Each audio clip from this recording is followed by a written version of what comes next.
número 13. Nós estamos ainda sob o impacto de tudo que aconteceu, mas o importante é que nós confiamos na soberania de Deus e sabemos que a história da fé cristã está palmilhada de mártires e todos nós temos de estar sempre prontos, né? A morte nos ensina algumas lições. A primeira é que se você vai amar alguém, faça agora. Porque agora é tudo que você tem. Se você vai realmente amar uma pessoa, demonstrar que a ama, demonstrar que ela tem importância para você, faça agora. Porque isso é que você tem. Você não tem mais nada. E a segunda lição que a morte nos ensina é que você tem que estar sempre pronto para partir. Porque você nunca sabe quando vai. Então o segredo é saber viver de tal maneira que você esteja pronto para ir. Agora, essa decisão da data pertence ao Todo-Poderoso. Ele decide como achar melhor. E às vezes as pessoas pensam, mas alguém que está servindo a Deus e tal. Mas nós nunca tivemos da parte de Deus nenhuma promessa de sobrevida. Pelo contrário, nós sempre tivemos da parte de Deus a garantia de que à medida em que estivéssemos com Ele, a nossa vida valeria a pena. E é isso que importa. Que o tempo que Ele nos conceder vai valer a pena. Então, e estamos sempre prontos, porque o Todo-Poderoso é que decide o tempo e a hora. E não é incomum isso acontecer no meio da ação missionária. Pelo contrário, muito mais comum do que a maioria de nós acredita. Porque a história de missões da Igreja de Jesus Cristo está palmilhada de mártires, de gente que entregou a vida para que outros povos, outras nações conhecessem o nome de Jesus. E o importante disso tudo é que nós sabemos que no reino de Deus ninguém tomba em vão. E o Senhor fará valer a pena cada lágrima derramada.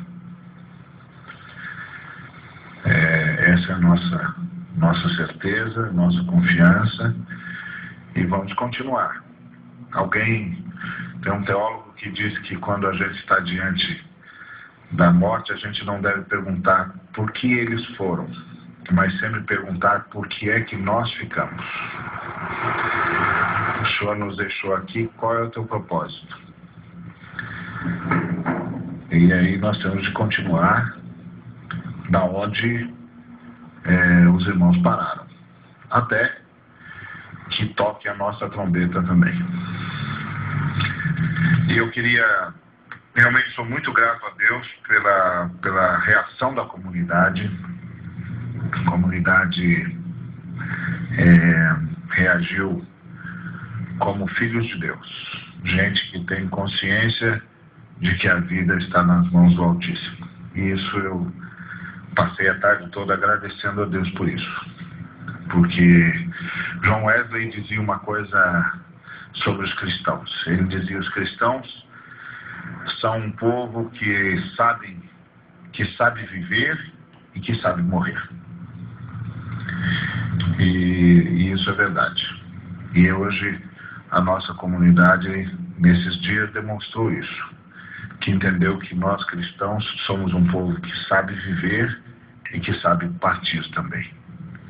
Então, louvado seja o nome do Senhor por tudo que Ele fez e por tudo que Ele fará. Porque certamente Ele nos surpreenderá. e nós ainda viremos aqui conversar sobre as surpresas de Deus. Amém?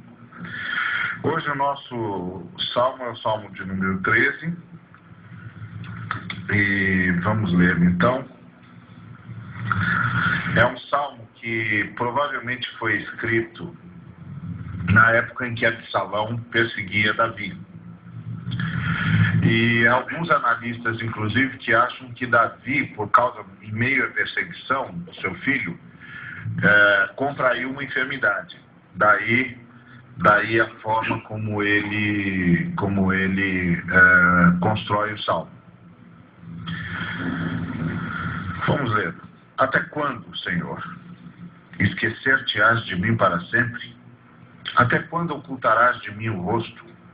Até quando estarei eu relutando dentro de minha alma, com tristeza no coração cada dia? Até quando se erguerá contra mim o meu inimigo?